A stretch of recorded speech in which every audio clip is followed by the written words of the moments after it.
The Wellsprings by Alphonse Gratry. Chapter the 3rd, Evening and Rest.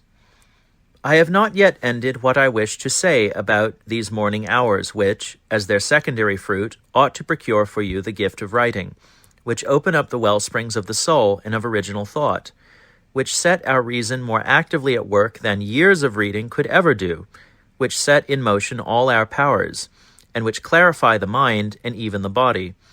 I have not yet set forth all the means whereby we may give full fruitfulness to these hours, nor have I pointed out to you all the ways by which you, disciple of truth and of justice, who would have God for master, may attain to that grand consummation.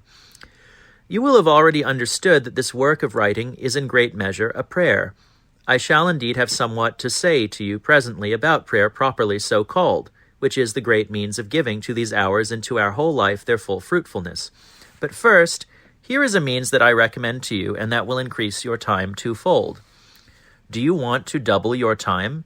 If so, then make your very sleep work for you. Let me explain. In a sense, much deeper than one might think, la nuit porte conseil. Put questions to yourself at night. You will often find them answered on awakening. When a seed is dropped into the mind or heart, this seed develops not only by our studies, our thinking, our efforts, but also by a kind of hidden fermentation, which goes on within, though we are unaware of it. This is what the gospel gives us to understand when it says, "So is the kingdom of God as if a man should cast seed into the earth, and should sleep, and rise night and day, and the seed should spring, and grow up, whilst he knoweth not. For the earth of itself bringeth forth fruit." Mark 4:28. So is it with our soul. It brings forth fruit of itself. What do schoolboys do in order to learn their lesson well? They con it over in the evening before going to rest, and they know it the next morning. What do religious do in order to meditate well in the morning? They prepare the meditation overnight, after evening prayers, and on awakening they find it vivid in their minds and hearts. These are well-known facts. The great mathematician Laplace tells us in one of his works that he would pass evenings of study and meditation over some hard problem, and that often in the morning he would awake to find it solved. I believe that there are few among those who study that have not noticed these things. Who does not know how sleep elucidates questions that we have set ourselves, how it causes to bear fruit the seeds that lie in our minds? How often does it happen that the truth which we had sought in vain the night before shines before our minds on awaking, in perfect clearness? One would imagine that the fruits of our studies concentrate, while the faculties are in repose, and are deposited in our minds as crystals are when the generating fluid or solution settles down. The fact, at any rate, is there. A work of some sort goes on during sleep. We must therefore set sleep to work by giving it every evening an appointed work to do. The employment of our evenings, the right use of our evenings, is surely a serious and practical question. We have just spoken about what we might call the consecration of our morning time. Let us now speak of the consecration of our evenings. It is here, if at all, that we must be ready to break with our present habits. It seems to me that with the way the ordinary run of men spend their evenings, it is impossible for the mind to grow. Every day that ends with mere pleasure is, for our purpose, simply a day thrown away. I am not speaking of those who every evening squander in debauch their strength and their dignity as men. I speak of those who, as nearly everybody does today, lay aside at a given moment all serious life and do not resume it for at least 12 or 14 hours. What becomes of this time? What of our evening conversations, our social gatherings, our games, our visits, our theater goings? All that is neither more nor less than 12 or 14 hours stolen from our true life. Surely, it will be said, it is rest. I say that it is not rest. What brings dissipation does not bring rest. The body, the mind, the heart, worn out and as it were squandered, sink, after one of these ill-spent evenings, into a heavy, unrefreshing slumber, which brings us but little benefit, for the life forces which had been too widely dissipated have now neither time nor strength to renew themselves in their sources. What sort of state is a man in when he awakes from such a slumber? Most undoubtedly, we must have rest, and in these days of ours, true rest is even more lacking than hard work. Rest is the brother of silence. We are as wanting in rest as we are in silence. It is no less because we do not rest than because we do not work that we are so barren. What is it then that constitutes true repose? Repose is, I take it, life drawing itself together and re-steeping itself in its wellsprings. The body's rest is sleep. What goes on there, God alone knows. The rest of the mind and soul, on the other hand, is prayer. Prayer is the soul's life, a life of intellect and heart, whereby it pulls itself together and re-steeps itself in its source, which is God. Life ought to be made up of toil and rest as the succession of time on this earth is made up of day and night. But in these days, though we still work somewhat, we have ceased to give ourselves true rest.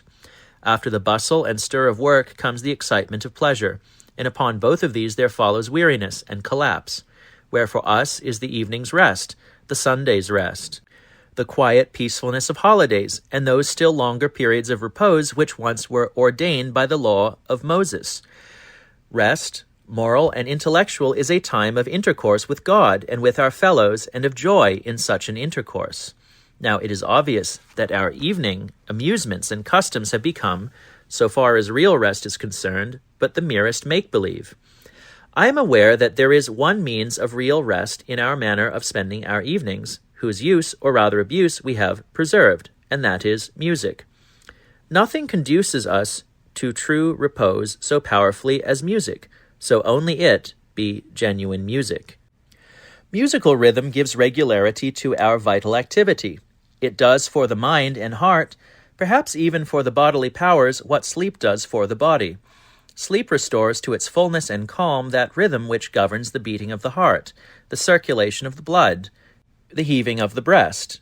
True music is closely allied to prayer, as it is to poetry. Its influence recalls us to ourselves, straightway restores in the soul its flow of feelings, lights, and impulses. Like prayer and like poetry, it guides our thoughts towards heaven, the home of rest. But we have contrived to rob music of its sacred character, its meaning for the heart and mind. We have turned it into an exercise of mere dexterity, a miracle of velocity, a flashy, showy noisiness which, so far from resting the soul, does not even rest the nerves. You, therefore, who would make silence speak and have your very sleep do work for you, contrive to make your time of rest useful also. See that you interrupt your work only to take some real relaxation.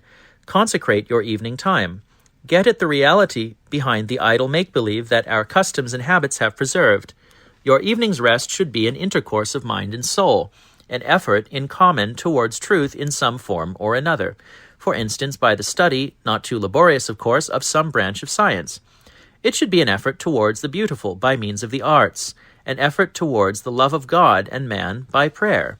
Sow in this way seeds of light and of holy emotions for the sleep which is coming. God himself will have care to foster them in the soul of his sleeping child. Thus, to re-steep oneself in the sight of nature, in the light of the arts, in intercourse with great minds, in journeys towards the absent, in true friendships, in association with a view to good works, and finally, at the close of the year, in a few days of deepest solitude, alone with God, a solitude which seems irksome till experience has taught its sweetness. Would not this be rest indeed? And if a man would order his life as it ought to be ordered, all his life's autumn would be given to God, to that pure love that is God's gift, to charity towards men, to the substantial side of human learning, to hopes of a near heaven, that is to say, to that work which the oracle imposed on Socrates during those few days which separated him from death, when it spoke to him those words which we are at a loss to translate. O Socrates, musikin poi kai ergazu. Phaedo, 60e. Socrates, make melody and labor, a precept which ought to mean that we must end our lives in sacred harmony. But these beauties of the evening of life are mere illusions for the most of men. In the lives of nearly all, things are very different. Our life cannot close in this true and full harmony, in that holy and fruitful rest wherein we sow seeds that death will develop for the world above, unless each of our days and years has ended in true repose. for the autumn of life can do no more than gather in the harvest which each day had sown.